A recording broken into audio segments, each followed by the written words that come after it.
Withdrawing money from Yahoo Mail to your bank account is a straightforward process. Follow these steps to ensure a smooth transaction.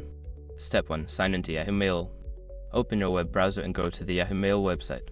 Enter your email address and password to log into your account. Step 2. Access the Payment on Money Transfer feature. Once logged in, look for the Payment on Money Transfer option in the menu.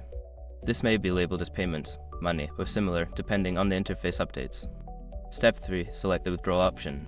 In the Payments section, find the option to withdraw funds. Click on it to proceed to the withdrawal setup. Step 4. Enter your bank account details.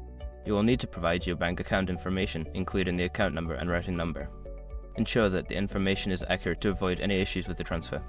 Step 5. Confirm and complete the withdrawal. Review all the details you have entered, then confirm the transaction.